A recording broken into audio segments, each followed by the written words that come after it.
Hola, ¿cómo están todos? Este es el viernes. Estamos a la espera de lo que está pasando en Puno. Estamos recibiendo información. Estamos por conectar con algún corresponsal que nos ayude con esta información. Mientras tanto, vamos a estar con la congresista Ruth Luque, que ya está conectada con nosotros. Gracias a Gio. Buenas noches, congresista. Hola, ¿qué tal, Paola? Muy buenas noches. Muchas gracias por la entrevista. Buenas noches. Quería saber que usted ha estado poniendo información de lo que está pasando ahorita en Puno. Quisiera, si tiene alguna información de lo que es los enfrentamientos en este momento. Sí, mira, yo justo estaba recogiendo información con algunos dirigentes, pero también escuchando radios locales de la zona. Creo que es importante entender que estas movilizaciones y la protesta que se realiza en Puno se mantiene desde varios días, específicamente en Juliaca, ¿no? Y hoy lo que se ha generado es un enfrentamiento por más de 6 horas que ha provocado pues la presencia de muchos heridos, tanto de la población civil y la Policía Nacional. Se han presentado también hechos de violencia que por supuesto hay que rechazar. Entiendo que se han ido incluso difundiendo algunas imágenes donde me parece que se puede identificar claramente y ahí actuar las autoridades.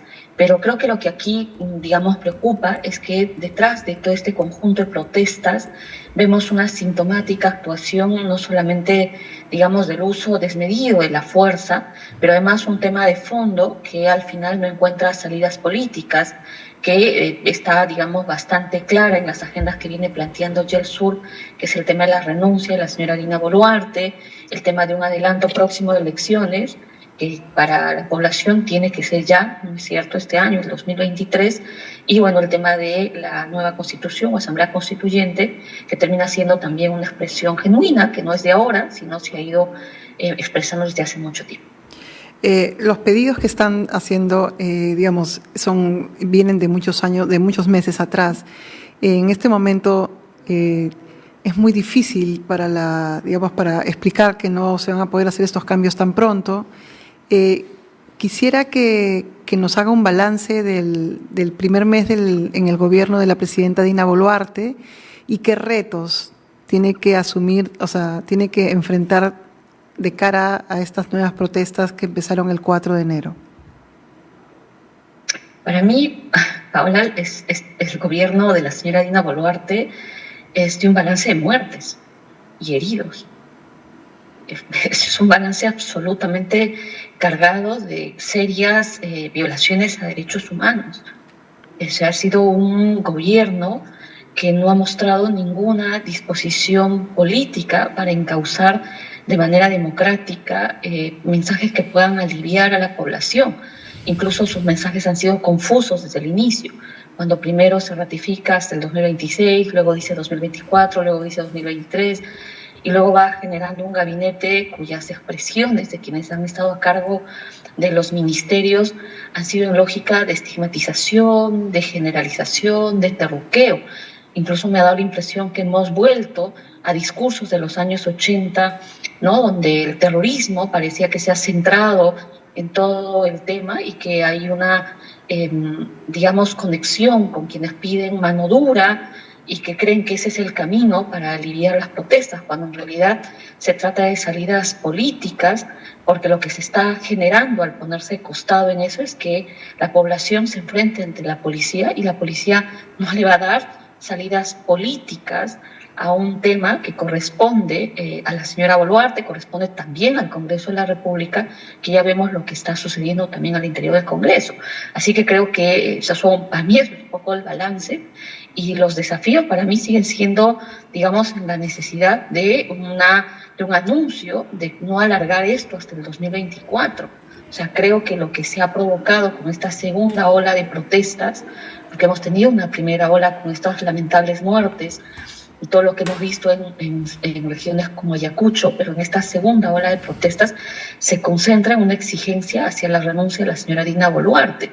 Y ella ha visitado regiones como el caso de mi región en Cusco, y en realidad ha habido un rechazo natural y espontáneo por parte de la población, que siente que un diálogo en el cual tienes territorios que han sido previamente declarados en emergencia, sin prestar mensajes claros de cómo reconoces o sometes investigaciones a quienes han sido corresponsables en estas muertes, fallecimientos, no le puedes exigir de manera sencilla diálogo. O sea, el diálogo tiene que ir acompañado de gestos y señales concretas de que no te estás aferrando a un cargo, sino que hay actos concretos en los cuales le puedes dar una salida política al país. Y para mí pasa porque la señora Boluarte no puede pretender quedarse hasta el 2024, porque creo que las protestas se van a ir concentrando y van a ir escalando poco a poco. Esa es la valoración que tengo.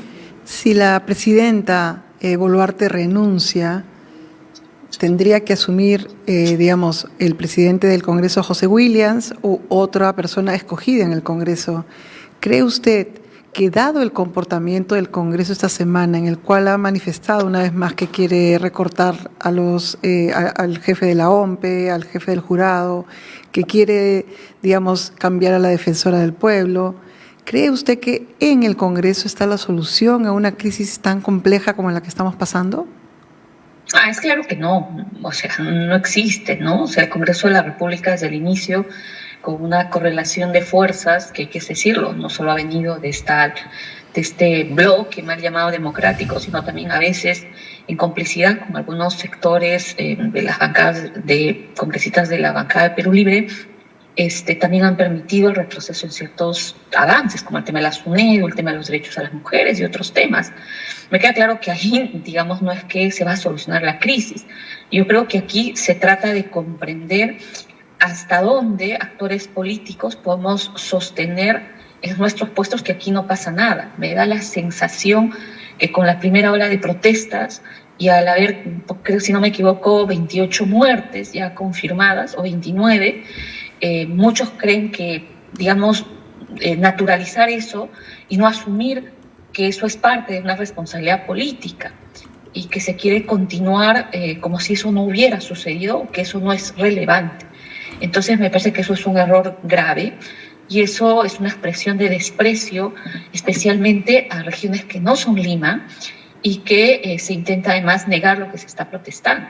Y que claro, en un escenario de la renuncia de la señora Dina Boluarte, es claro que tendría que recomponerse para abrirle paso a una transición sincera y clara que oriente rápidamente un adelanto de elecciones. O sea, creo que eso es lo que debería suceder desde mi punto de vista. Lo que usted está hablando es que se dé un escenario parecido a lo que pasó en el año 2000, que la presidenta Dina Boluarte renuncie, que en el Congreso se recomponga todo y asuma un presidente del Congreso que eventualmente asuma el rol de presidente hasta que hayan nuevas elecciones. ¿Eso es lo que usted estaba sugiriendo, si le he entendido bien? Es que yo creo que ese es, digamos, es un escenario que puede suceder, ¿no? Es un escenario que ya hemos vivido, sabemos que tampoco es que termina generando los grandes cambios que se generen, pero yo sinceramente no encuentro otra vía, no encuentro que las vías sean sencillas. Por supuesto que una vía más democrática sería que se someta a referéndum o consulta varios temas que la población está planteando, como por ejemplo el tema de la Asamblea Constituyente.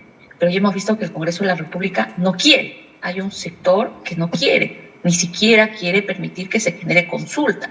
Ellos quieren ser quienes autoricen qué cosas se reforma, cómo se reforma y bajo qué términos se reforma.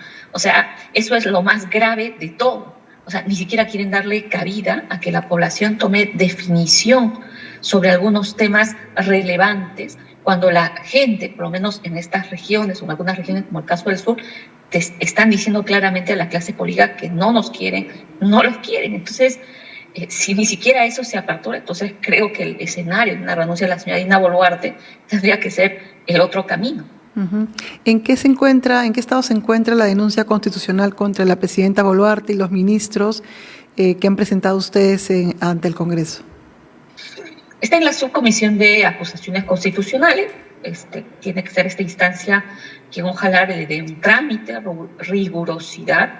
Hoy el Ministerio Público ha anunciado el inicio de indagaciones, entiendo que son preliminares, ¿no? Que sí sería ese el término jurídico. Creo que me parece muy bien, ¿no? Creo que en ese marco no deberíamos permitir que la sensación de impunidad que genera muertes en el marco de protestas, conflictos, sea el común denominador en nuestro país.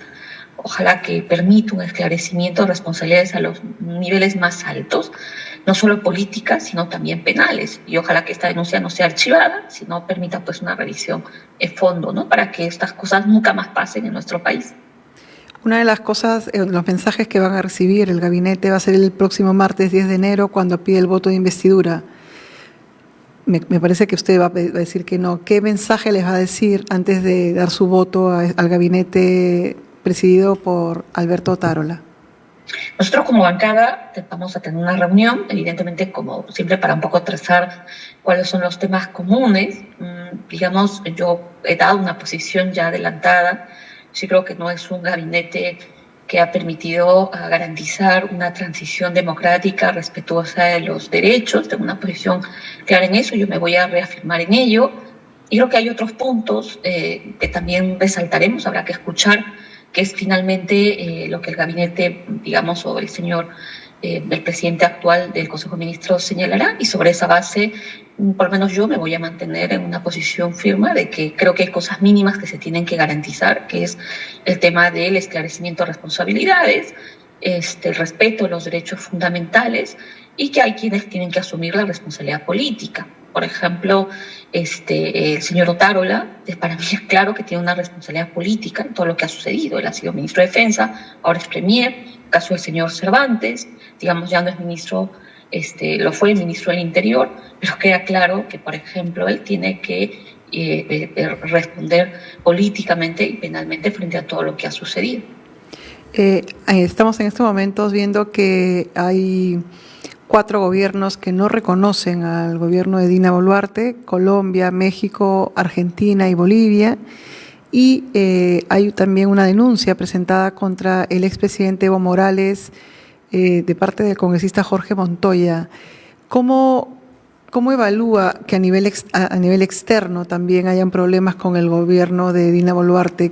¿Por qué esa respuesta a su gobierno a un mes de haber llegado al poder?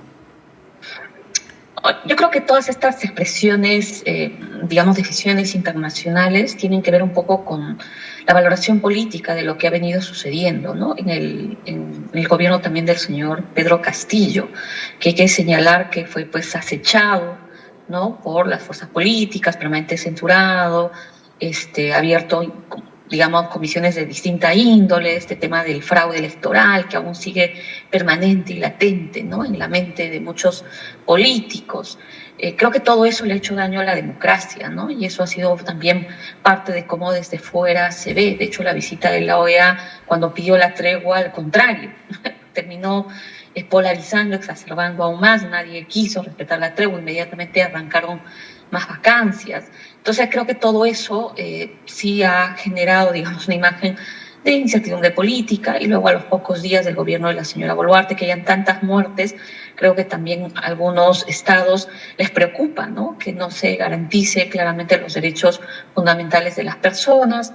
Y además las decisiones con relación, por ejemplo, a México, indistintamente de la posición política que algunos tengan, digamos, declarar persona no grata al señor, que en su momento fue el embajador de México, expulsarlo, desde mi punto de vista creo que han sido decisiones políticas aceleradas y que no han contribuido en mantener relaciones políticas con otros países hermanos, ¿no?, donde creo que debió mantenerse y no, digamos, sobreexponerlo a este nivel en el cual parece que en vez de sostener algunas relaciones políticas de afuera, lo que se ha hecho más bien es distanciarlas, ¿no? Y la última denuncia creo que es, para mí, ya termina siendo, creo que digamos, el extremo de todo, porque pretender responsabilizar al señor Evo Morales sobre los temas de soberanía, que todo, digamos, tiene que ver aquí la responsabilidad de él, eso me parece un extremo, ¿no? Y eso termina negando, pues, las agendas o las protestas de la población está haciendo, buscar un tercero, como un chivo expiatorio para no reconocer que hay un problema dentro del país. La congresista Ruth Luque estuvo con nosotros. En pocas palabras, muchísimas gracias por la entrevista y seguiremos hablando la próxima semana porque desgraciadamente esta crisis continúa. Hasta la próxima. Muchas gracias. Hasta la próxima.